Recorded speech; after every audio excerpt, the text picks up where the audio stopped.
All right, we're back from Philadelphia, UFC 330 in the city of brotherly love. 2 championship fights and some cool moments underneath. Last fight for Edson Barboza. Yep, legend of the sport. Been around a long time, man. Long time. Got some crazy highlights. When he kicked Kevin Lee and made him do the chicken dance. He took people's legs out. He fought champions. He fought Habib. Yep. We fought him twice. Luckily, we came out 2-0. But when we fought him with Jamie Varner, it was terrifying to go in there against him. Yeah. And he's just done a lot. That spinning wheel kick on Terry Edom, it's on the all-time UFC highlight. Yeah? Yeah, 100%. Don't you think so? I would say it's got to be up there. Poor Terry Edom is like, stop showing that fucking clip. Right. But just a true gentleman and a very tough guy, and all those highlights. It was tough to see him go out. You know, like he. What were you saying before about that? We just kind of touched briefly on how he looked.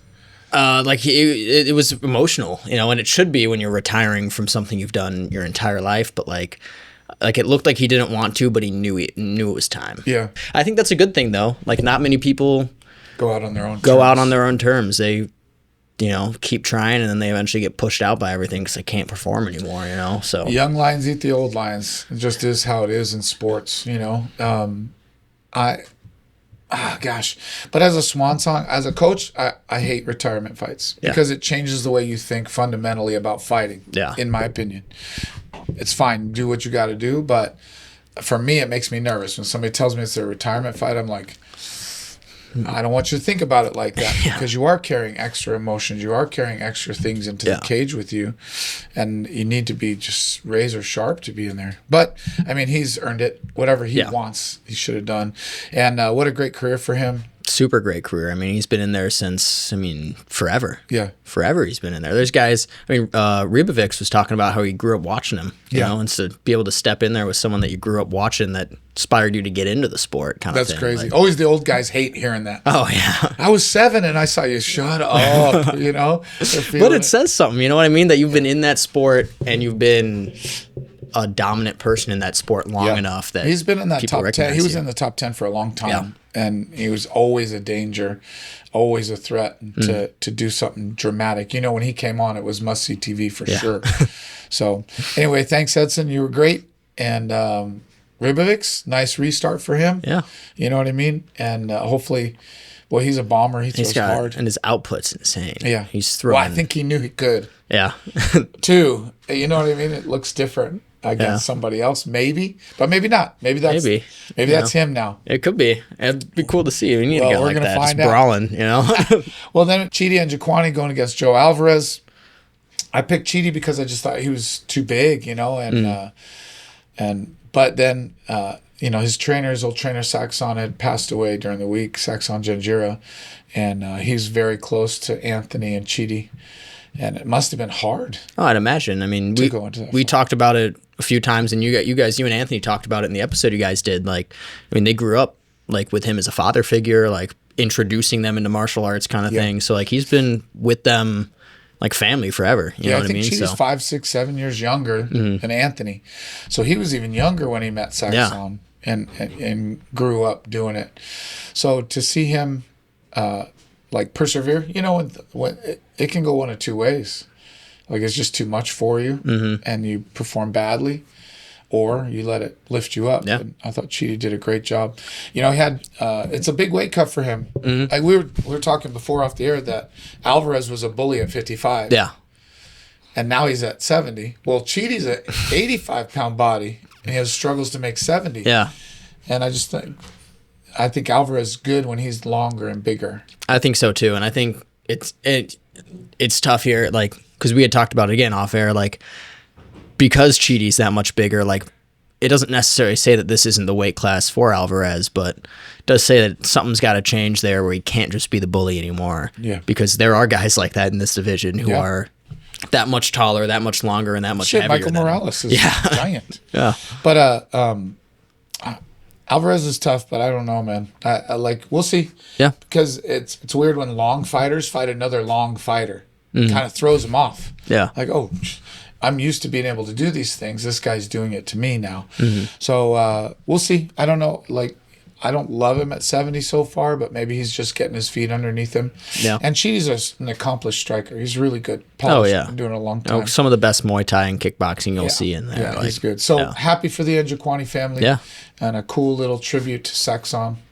I'm happy for them. Yeah. They're good people. Super good They deserve people. it. You know? A lot of loyalty to their coaches too. So One Kick Nick, Sergio Pena, been with them from the beginning. Still there. Yep. Still great, and you just love to see the post-fight picture of them.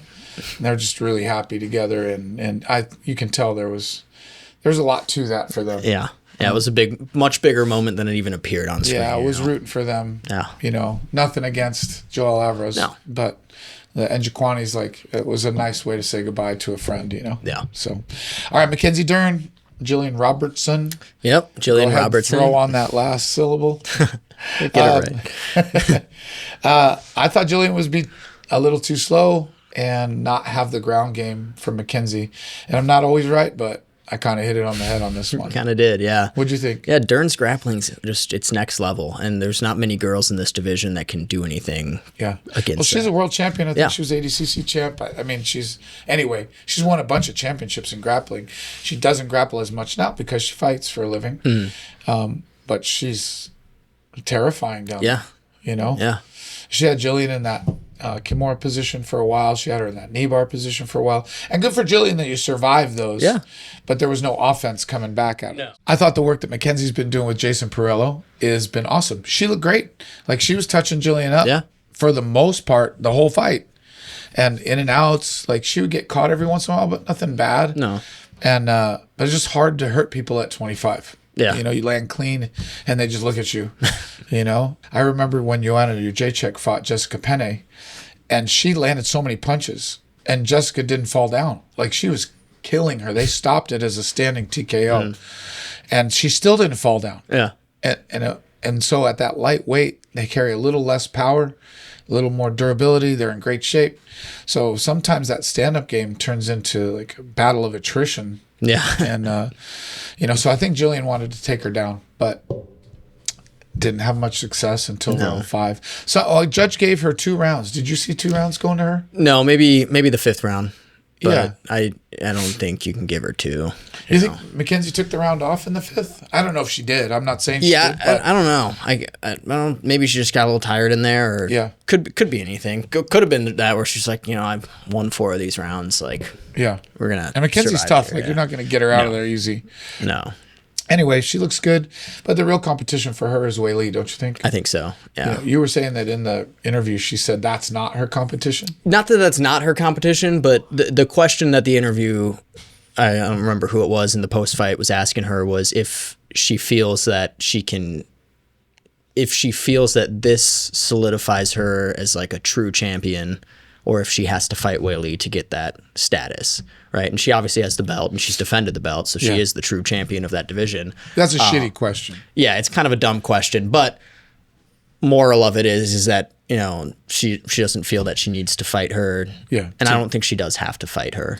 I think the perception is she has to fight her. Yeah, and that was kind of more what they were getting at. Of the entire MMA world is if Wei Li's there, does Mackenzie win the belt? Yeah, and I don't think so, but.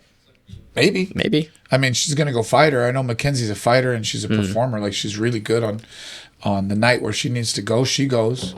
So we'll see. And that would be a crowning jewel for her. I think so. That would be a really big one. It's a huge win for any of those girls. Wei Li's a stud. Yeah. So good. So we'll see. Hopefully Wei Li, I don't know why she's been out so long. Maybe an injury or something. Could be. But that's next. I think it has to be. I think so. As Mackenzie, it's Wei Li, because the rest of the division is kind of just floating around down there, kind of trying to figure it out. Yeah.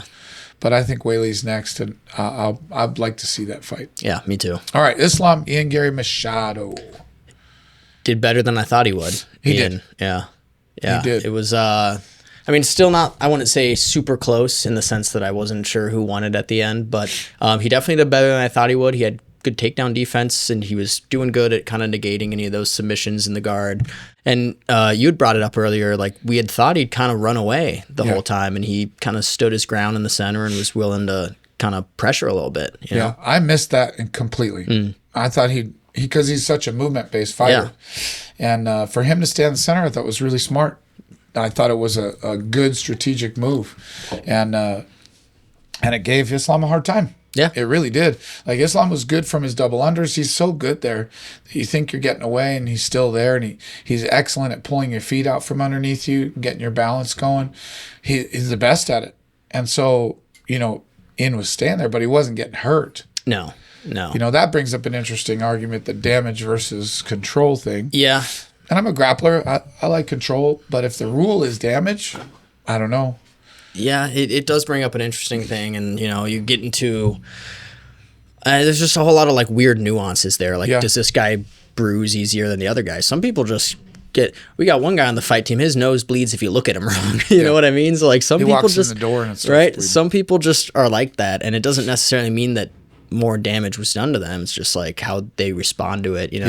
And same thing with with guys like that. Like, if you bleed easily and someone pops you in the nose round one with a jab, you bleed for 5 rounds. It's going to look like you got mauled. Yeah. But you might not have. That might have been the only big shot of the fight on their end, So it's interesting. But it's hard because you can only judge what you see. Yeah. I mean, this is what I think by what I'm seeing.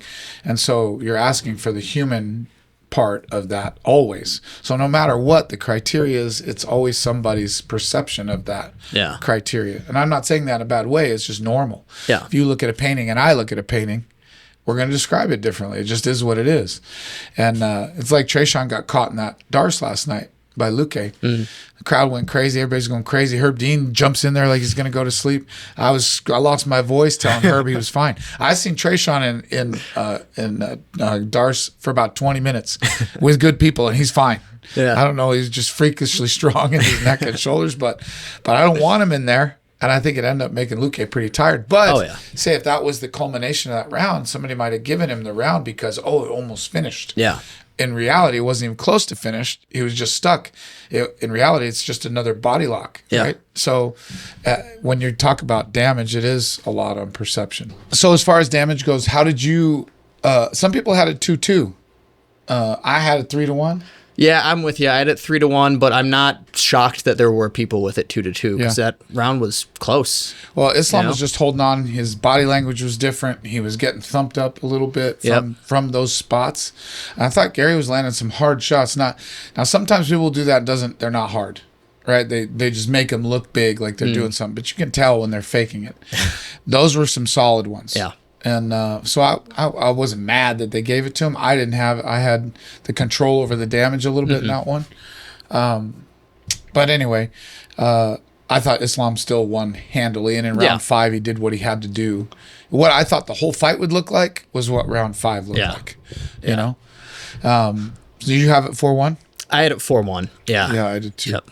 Yep. So what's next for Islam? I mean, he's a legend, right? Like, he's undeniably now. Beat Anderson Silva's record, ahead of Habib at lightweight. Like, he's the guy, and it's whether you think some of the fights are boring or not, like, he is the best. Yeah. You know what I mean? Well, he's getting it done. Yeah, he's getting it done. So what's next for him? I think it's got to be Morales. Oh, I would love that. Yeah, and I think that'd be a cool fight. I love Michael Morales. There's some people thinking Prates, but we've seen Prates go up against Garry and not be able to handle that grappling. So if he can't handle that grappling, he's not going to be able to handle it. I think it would look a lot like Hoofi against BSD. Yeah. Where it's just getting, you're trying, you're doing the right stuff, but you just don't have enough. Now, maybe the size would be different. Could be. Because BSD is a pretty big guy. But I just feel like with what he looked like against Garry, it's going to be tough for him to deal with Islam. So I would really like to see Morales. Yeah, I think that's a better matchup. Morales is a big guy. We haven't seen it yet, but I think he's got a better chance at. Well, he's got a judo background. Yep. They talk about him having a good grappling game, and we're going to find out if he fights Islam for sure. Right. So, and I think that'd be an exciting fight to watch for sure. I think it's the one to make. Yeah, I'd love that fight. Yeah. That excites me to watch it because sometimes you get matchups and you're like, eh. That almost excites me more than when people are talking about Ilya versus Islam. Like, I'm almost more excited for the idea of Morales versus him because that's like a big 70-pounder going up against him. He's a big dude. Yeah, and we really don't know yet. He's got hands. Yeah, he does. He's violent. Yeah. Oh, let's do it. I like it. That's you a call good fight Sean to make. Shelby and tell him this is what's happening. I'll finally. I know call you him got back, that kind of power. So we got Sacramento next week. Yeah.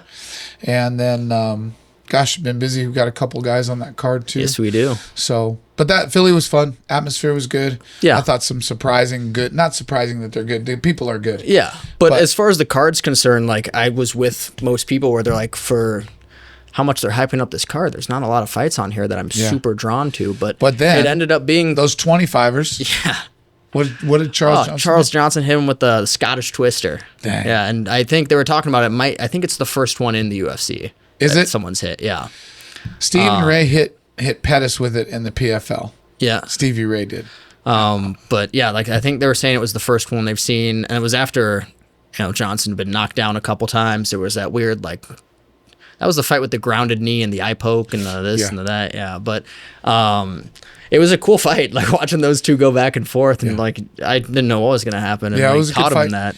And the other fight that surprised me was Oralby. Him getting choked out, and after he mauled the guy in the first round, then stuck his head into a ninja choke and went to sleep. And that was unexpected. Yeah, was not expecting that one. I wasn't expecting Jalen Turner to win either. Oh man, and handily. God, he was nasty. Yeah, but when he was at his best, he always looks nasty like that. Yeah, like he's so long at 55. And maybe he just hit a stretch where he didn't love fighting. Yeah, and I think that's what it was. And even kind of going into this fight, like they were talking about how he didn't really want to, like he just kind of was. And so like it kind of, when we talk about those retirement fights, I was almost thinking it would play out like that, where like he doesn't want to be in there. Yeah, but did not play out. So like he that. Didn't have to be in there long. He made sure he didn't want to be in there, so he made sure he got out fast. Well, we'll see. Like if you have that attitude, somebody's going to find it for you. Yeah. Somebody tough is going to put you to the test, and so we'll see. But as far as talent goes, that kid's talented, super talented. Yeah. Yeah. Well, anyway, it was a good card. Super good. Thanks for coming and doing this with me. Yes, sir. Anyway, you guys, we'll see you next week. Have a good one.